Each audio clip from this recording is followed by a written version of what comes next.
کیا ہیں؟ عدل، جن کو قرآن کے مساوی قرار دیا گیا ہے، اگر یہ کوئی بات فرماتے ہیں تو دیکھنا پڑے گا کہ اس کا ریشہ قرآنی کیا ہے۔ یہ توجہ کیا آپ نے کہ قرآن، کیونکہ انہوں نے ہر بات کو کہاں سے لیا ہے؟ قرآن کریم سے۔ جیسے کہ رسول خدا صلی اللہ علیہ وآلہ وسلم نے ارشاد فرمایا کہ ادبنی اللہ میری تربیت کرنے والا ہے، اللہ میری تربیت کرنے والا ہے۔ کیسے؟ یہ قرآن، جیسے جیسے حکم قرآنی آتا گیا ویسے ویسے رسول خدا اس کے اوپر عمل، اور فرمایا علی ادیبی، اور علی میرا تربیت یافتہ۔ بات سمجھ میں آئی یا نہیں ہے؟ بس یہ بحث کی طرف ایک توجہ فرمائیں گے۔ میں بحث کو آپ کے سامنے عرض کرنا چاہتا ہوں۔ اہل بیت پیغمبر اگر کوئی بات کرتے ہیں تو اس کی بنیاد آپ کو قرآن میں ملے گی، البتہ شرط یہ ہے کہ وہ واقعاً اہل بیت علیہ السلام نے فرمایا ہو۔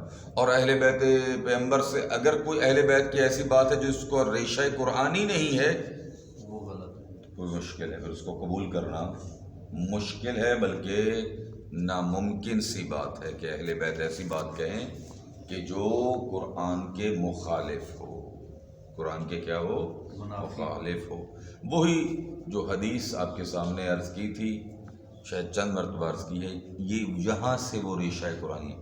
کتنی ہی بری ہے وہ چیز جس کے مقابل میں انہوں نے اپنی جانوں کو بیچا۔ اس کا مطلب یہ ہوا، انفس، نفس کی جمع انفس، نفس کہتے ہیں جان کو۔ اس کا مطلب یہ ہے کہ انسان اپنی جان کو بیچتا بھی ہے، جی۔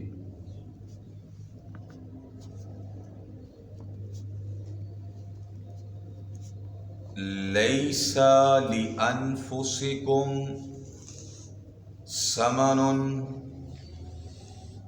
تمہارے نفسوں کی کوئی قیمت نہیں ہے، الا الجنت، سوائے جنت کے، فلا تبیعوها الا بها، بس اس کو فقط جنت کے مقابل میں بیچنا، اس سے کم پر نہ بیچنا، ٹھیک ہے؟ تو انہوں نے کس چیز کے مقابل میں بیچا؟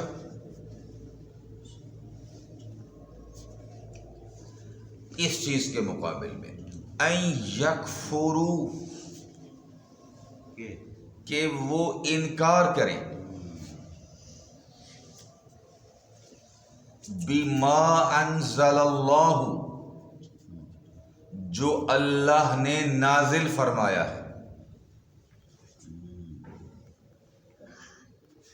بغین، ضد میں،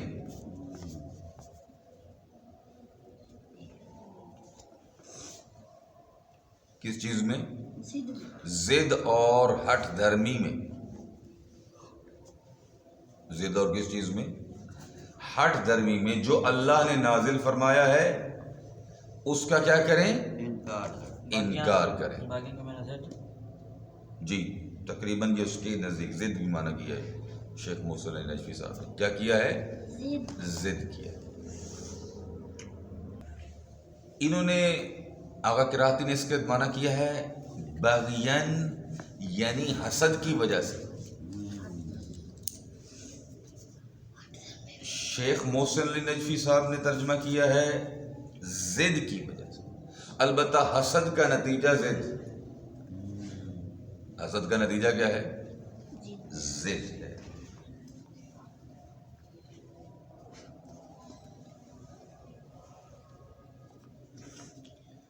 یہاں پر ایک نقطہ قابل توجہ وہ یہ ہے کہ انسان کسی نہ کسی قانون کے اوپر عمل کرتا ہے۔ کس کسی نہ کسی قانون کے اوپر کیا کرتا ہے؟ عمل کرتا ہے، اور وہی ممکن ہے اس کا دین ہو، اس کا کیا ہو؟ یہ توجہ چاہوں گا اس نقطے کی طرف۔ اور قرآن کریم کی بعض آیات میں بیان ہوا ہے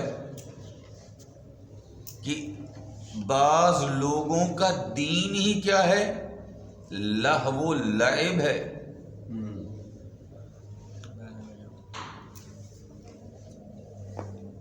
کیا کرنا؟ کھیل تماشا۔ اب وہ آیات فی الوقت کیا کہتے ہیں، میں اس سے وہ کر رہا ہوں، صرف اس کا خلاصہ بیان کر رہا ہوں کہ ان کا دین ہی کیا ہے؟ لہو، یہ قرآن کریم نے ارشاد فرمایا ہے۔ اچھا، اس کا مطلب یہ ہے کہ لوگوں کا دین مختلف ہو سکتا ہے، لیکن دین کی قیمت، جس قانون پہ انسان عمل کر رہا ہے، دیکھا جائے گا کہ اس قانون کے اوپر عمل کس وجہ سے کر رہا ہے، اس کا ہدف کیا ہے، کس چیز نے اس کو اس چیز کے اوپر مجبور کیا کہ اس قانون کے اوپر عمل کرے، کسی چیز کے اوپر عمل کرے۔ تو یہاں پر بیان کیا جا رہا ہے کہ ان لوگوں کا جو دین تھا، اس کے اوپر عمل جو تھا وہ فقط اور فقط علیہ السلام اس کے ضد میں یہ عمل کر رہے تھے۔ کیا کر رہے تھے؟ ضد کا۔ ٹھیک ہے، اگر کسی بات پر عمل ہو فقط ضد کی بنا پر تو فائدہ نہیں دے گا۔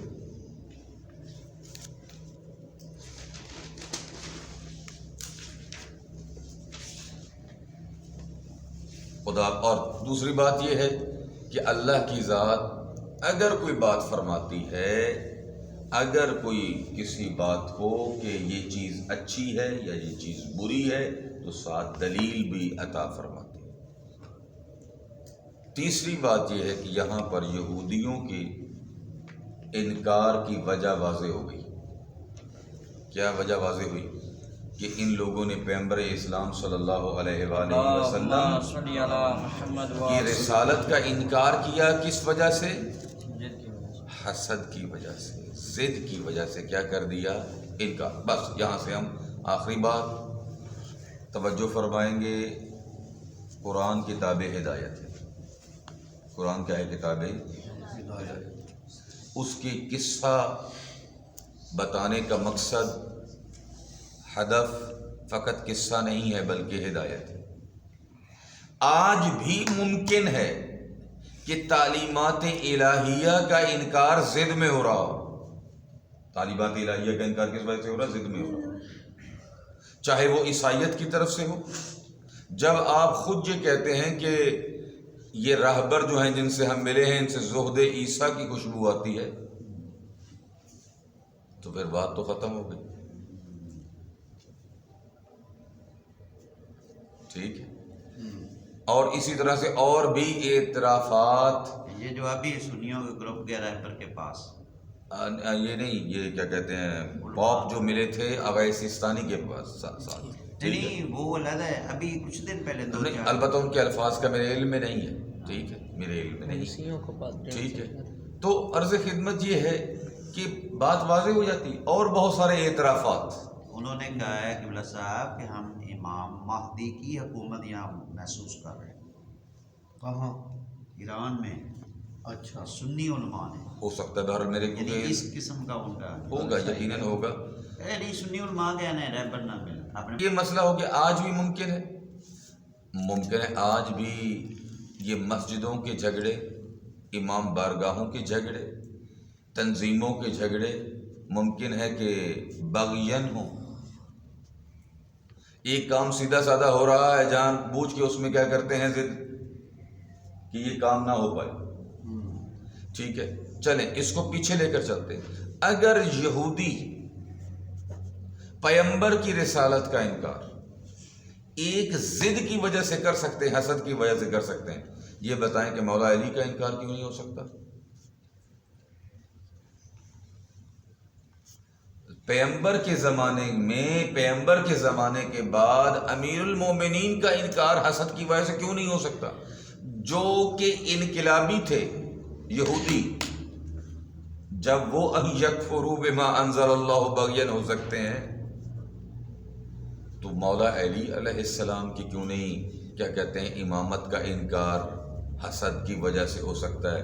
دعائے ندبہ کے جملے عرض کیے تھے، احقادن بدریہ و حنینیہ، کہ جو احد اور بدر کے کینے تھے، حقد کی جمع احقاد، اور ام یحسدون الناس علی ما آتاہم اللہ من فضلہ، یہ قرآن کریم کی آیت ہے کہ آیا وہ لوگ کیا کہتے ہیں کہ جو اللہ نے ان کے اوپر فضل کیا ہے اس بنا پر ان سے حسد کرتے ہیں؟ یہ قرآن کریم کی آیت ہے، جو اللہ نے ان کو فضیلت عطا فرمائی اس بنا پر وہ حسد کرتے ہیں۔ آپ روایات پڑھ کے دیکھیں وہ کون سے لوگ ہیں جن سے حسد کیا گیا۔ یہ کون معصومین علیہ السلام سے روایت ہے، فرمایا کہ وہ ہم ہیں اہل بیت جن سے حسد کیا گیا۔ آج بھی حسد جو ہے ہمارے در پہ ہے، جو آپس میں معصومین علیہ السلام کے فرامین کے مطابق تین چیزیں جو ہیں، تین گناہ ہر برائی کی جڑ ہیں، حسد، تکبر، حرص۔ حسد، تکبر، حرص، اور ابلیس اسی وجہ سے بنا، اور آج بھی یہ چیز چلتی جا رہی ہے۔ ہمیں اس حرص، لالچ، اس بیماری کی طرف، ان بیماریوں کی طرف توجہ رکھنی چاہیے کہ آیا یہی بیماریاں تو نہیں جن کی وجہ سے یہ مشکلات پیدا ہوئی ہیں، اور شاید امام زمانہ عجل اللہ فرجہ شریف کے ظہور میں یہ چیز رکاوٹ بن رہی ہے۔ اللہم کل ولیک الحجۃ ابن الحسن صلواتک علیہ وعلی آبائہ فی هذه الساعة وفی کل ساعة وليا وحافظا وقائدا وناصرا ودليلا معينا حتى تسكنه أرضك طوعا وتمتعه فيها طويلا۔ اللهم صل على محمد وآل محمد۔